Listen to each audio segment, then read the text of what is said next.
Hello, and welcome to Tea and Tarot Tuesday with Julia and Melissa, and this is episode 8. And welcome in. If you are new, just a little bit about us. Melissa and I are very close soul sisters that have decided to come together and read messages and channel messages for the collective. We are also super passionate about small business, so we often decide to promote 1, 2, 3, whatever calls to us that week in the start of the video. So with that being said, I'll just I go first. Get off to you. This week I want to promote this adorable little clay mug.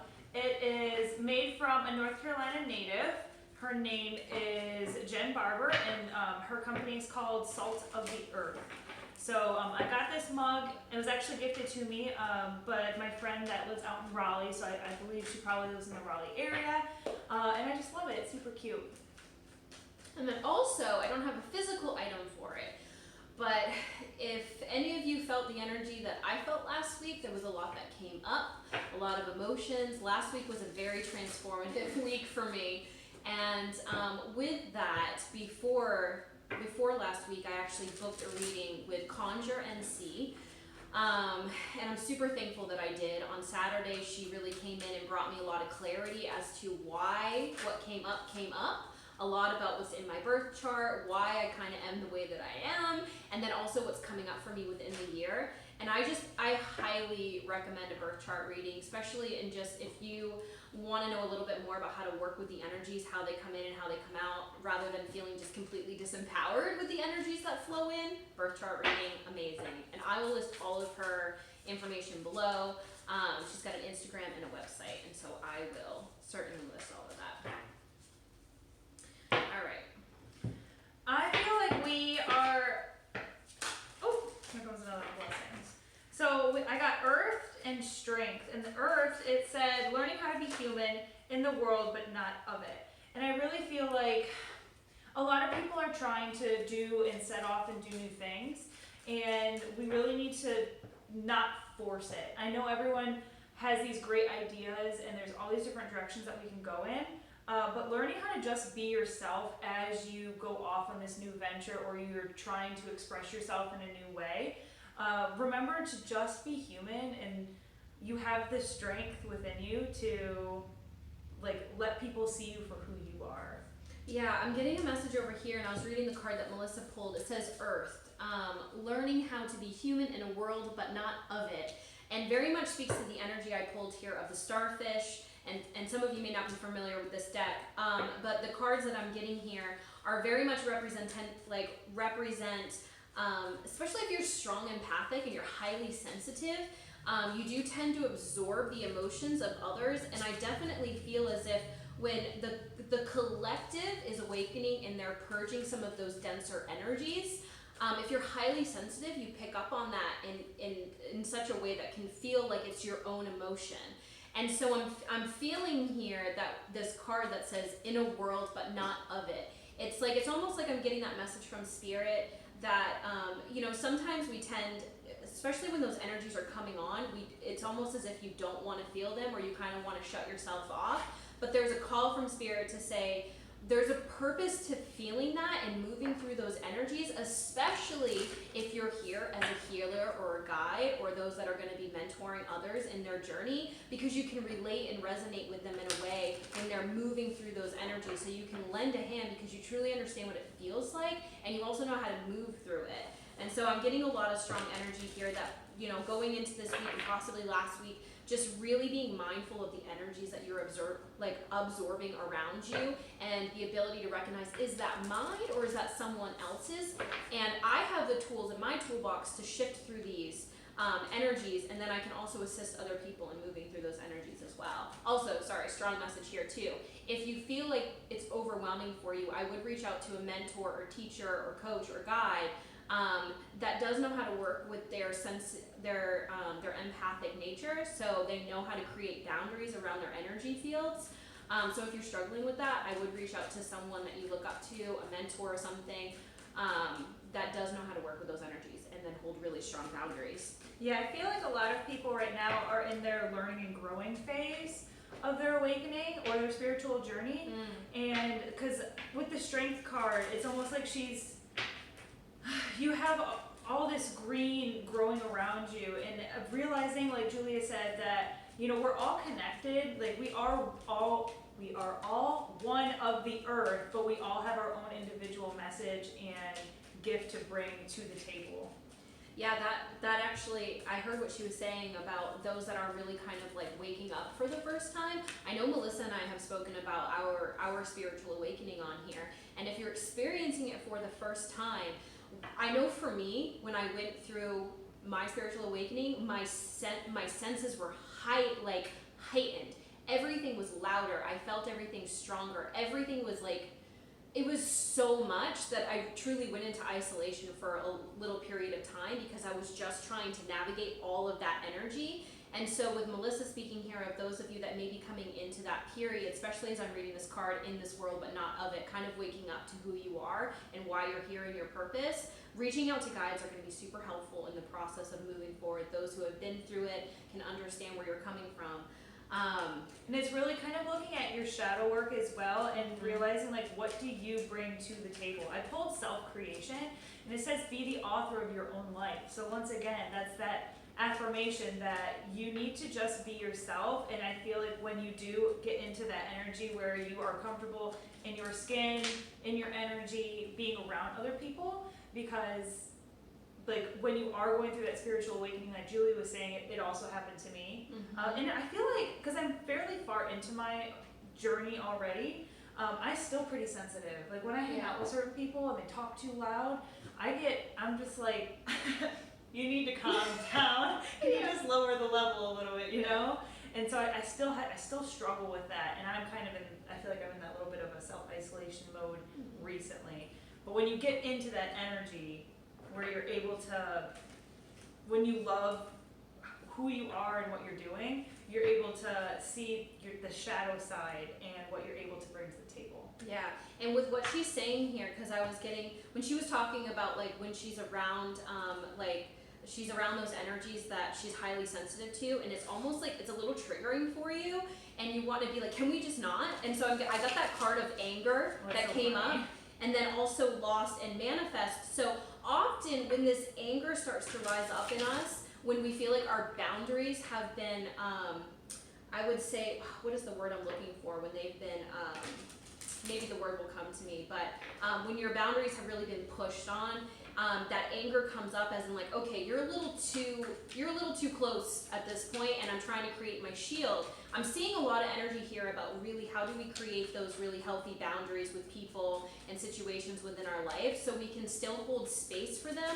but we know how to also protect our own energy field so it's not draining from your energy. I know last week we talked a lot about that energy leak. Because you are actively also manifesting, and then I'm getting a lot of that energy of wanting to focus in on what you are manifesting, and so it seems to be that there are energies within your field that are really pulling you to redirect your focus, and it can create a lot of this anger because you're saying, okay, you've really stepped into my boundary, and I'm not okay with that. So I'm getting a lot of energy here. Yeah, and like, sorry, go ahead. Yeah, so I pulled, because I just asked, like, what are some of the obstacles that we're going to be kind of working through in the next week or so. I mean, these videos are timeless, so whenever you're meant to see it, this message is obviously for you. But like, you got 3 of Wands, we got the Queen of Wands, and the Strength card all upside down. And it's like, I really feel like this time to really self-reflect and be by yourself as you're continuing to learn and grow, reaching out to a mentor and doing more of that shadow work. It's okay to not know exactly where you want to be just yet. Until you step into that energy where you are aligned and comfortable is really when I feel like the Queen of Wands is going to flip upside right, and you're going to be like, yes, honey. You got the perfect energy here. I got meditate and contemplate, because I'm feeling exactly what she was expressing. It's almost like this penetration into your boundary field that created all that anger was you were frustrated, or maybe you were frustrated because it was deterring you from what you wanted to focus on. So it's really asking you to go back within. And I feel this frustration of like, oh, I was moving so quickly, I was really kind of like in a flow, and now my flow's been cut off. And I'm feeling a lot, because I get the lost card here too with this anger, and it's like you were actively manifesting something, and then it's almost like that energy source got cut off with this And like, yeah, and gosh, I wish I had the word from it. Violate, truly, like violated within your boundaries, like within your energy field. I know I felt that way last week, like my energy field was violated, and it brought up a lot of anger, and I was like, I've got strong boundaries, and like this is not okay. And I know I got frustrated because I was like, I had a vision and I'm lost now because I'm in the anger, and I'm getting a lot of messages from spirit to really like sit with that energy and move through that energy and develop tools to move through these types of experiences, because it's going to be part of your toolkit as you continue to manifest, especially your soul's passion, your soul's mission. And you are going to learn lessons that will allow you to guide others through this. Because I did a reading last week, and I was talking about these waves of people that are really going to be awakening up into their power, and I really see that over the next 5 to 7 years. So there are going to be a lot of you that are going to move through it that will continue to be guides for others that are going to be moving through it. So it's important to take these lessons rather than trying to continue to push when you're not getting anything. Like, if you continue to push, you're really, again, just kind of exhausting your energy. Whereas I think we're getting a strong message from spirit, like she mentioned, to really kind of go within and meditate on like what happened, and then also reflect on how can you create really loving boundaries so this doesn't come up. Also, if the anger is coming up, what is it asking you to look at? I did hear a lot of stuff about like your inner child healing, like things that were really coming up. It's almost like even for me, the situation last week reminded me of some situations I've been through in my childhood that were really triggering for me. Things that I thought that I had healed and closed the door on. And I'm not saying that maybe I didn't, but it was bringing it up again as like a test. Like, have you learned how to create really strong boundaries, speak your truth, and it's okay to say no? Very nice. I think I was going to bounce off of one of the things that you had said, but really the only other message that I got from what I have down here on the table is, I think it's interesting because I pulled this strength card from an oracle deck upside right, which was really in reference to you having the strength to continue on into doing your shadow work and sitting in that energy where you may feel lost and a little bit of anger. But we also have this strength card upside down over here, which was talking about not really knowing where to go next, and to just really, again, with the strength card, and it's really cute. I don't know if you can see this or not, but it's like two little animals hugging on each other. And I really feel like, once again, the mentorship or just your soul family in general, you always have people that you can reach out to in the spiritual world. You can reach out to us, or to reach out to someone on Instagram, or friends or family or something, and talk some of that stuff through. Yeah, because I can guarantee you're going to find people that are going through the same thing. I know I did that a lot last week, was really just touching base with people that I know resonate with me and are on like kind of my frequency, my radio station, I like to call it. And they were going through it too, and we could be there for each other. And then there were also people that really were able to kind of lend me a hand through moving through that energy. But I've gotten a strong message, and this coming out again of like that conflict that happened was really teaching you. It was also forcing the movement that needed to happen. I always speak of, oftentimes it's like I always kind of can sense when a tower moment is coming in, because I can feel the change and it's coming up. Everything's coming up because I'm making a huge decision to shift my path, essentially. Some people consider that jumping timelines. And so, and I see this card down here, jump in. It's funny that I said that. Jump in, say yes to change. And I feel like you've been getting that push to say yes to change, and there might have been like a little resistance, a little bit of fear there. And I feel like the energy that came up, especially last week and coming into this week, is moving you. Like, there is no choice. You need to, like, you gotta move now. I got this cracked open rock bottom, surrender to the alchemy of life, and I also got surrender to the divine too. You know, often when we're in these really difficult moments where kind of everything is uprooted, it's just like wiping the slate clean. And I really see that energy for last week going into, like, coming into this week. It's like the slate's been wiped clean, and it's almost just like open your mind to all the different possibilities. Even if you were manifesting something very specific, I'm just getting a message to more or less kind of open up even that. Like, even if you thought that that was grand, like, open it up again. Because right now we're starting from this clean slate. This anger, this frustration, all of these like really denser emotions that came up are really clearing the way for kind of this, like, I just see this like pure energy channel. So like maybe what you thought you were manifesting is like open your mind up, because I think it's going to be even grander than what you thought, even though I can't even imagine what that would look like. But that's not the point. You're not supposed to. Yeah, I mean, there's several layers to the spiritual awakening and the spiritual journey.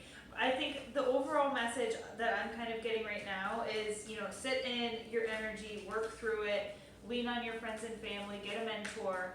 And it's not really until you're able to do that, I pulled the Three of Cups, that you will be able to make connections, find that balance. I say make that connection because I pulled the Lover card, so probably union within when everything starts to align.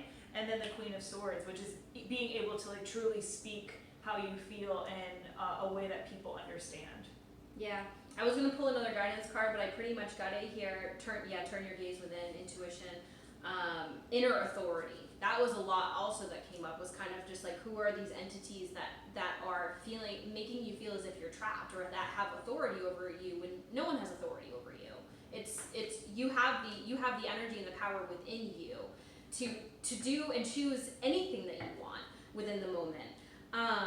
I got this card. This one keeps coming up for me, and I'm going to read it just because it keeps coming up here for me, and I'm really sitting with the energy. But it's devotion, potency, make your life a moving prayer.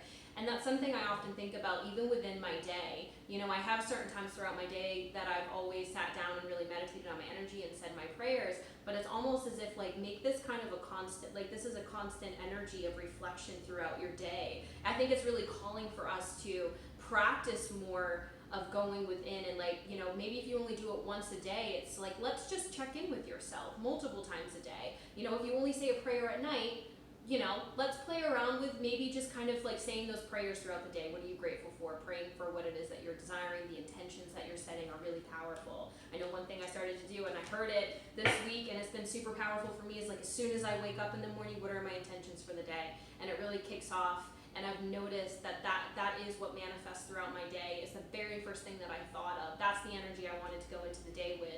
So sometimes I think even when we've been manifesting, I know that we've done this too, is like, I'll write down what I want for the month, but I feel like Spirit is really calling us to pull that energy forward every day, and really like it's calling for more inner time, like less. I did a little poem on this. It was like soul calling for, ego calling for doing, soul calling for being. You know, like I think that ego voice of us thinks that if we keep moving, we keep doing, we keep producing, that it's going to give us the results we want. And in reality, the more and more we let go, and the more and more that we kind of just come within, and we are just being, you may be surprised to see how fast things move at that point. I always feel really good when manifesting. I did it just once, and I really should do it more. Is like pour yourself a glass of water and tell the glass and the water that you love it, and speak exactly what you want to manifest, and then drink it, and then say thank you, and then watch the glass and walk away. I've heard that. It's really powerful. It is, and you feel good doing it, and you also know that you're putting good things into your body. Yeah, I think I saw an Instagram post at one point, but I believe it was science-based as well, but it was showing the molecules within the water changing with those phrases. Ooh. And, you know, if we're like, you know, a massive part of our percentage of our body is water, I mean, imagine, you know, so you've changed the frequency of the water, and now you're drinking it. So it makes sense that, you know, there's a lot of things I think when I was going through my spiritual awakening that I just intuitively came into knowing, and now I'm starting the process of understanding like the science behind it, because there is a lot of science behind what it is that Melissa and I Astrology just like blows my mind. I'm still trying to quantum physics. You know, I've been reading about quantum physics, and it's just bringing science into what I already intuitively knew about how energy works. So much to learn. So much to learn. I think that's it. I think that's it, guys. We love you so much. Thank you for joining us, and we will see you next week. Signing out. Bye. Bye.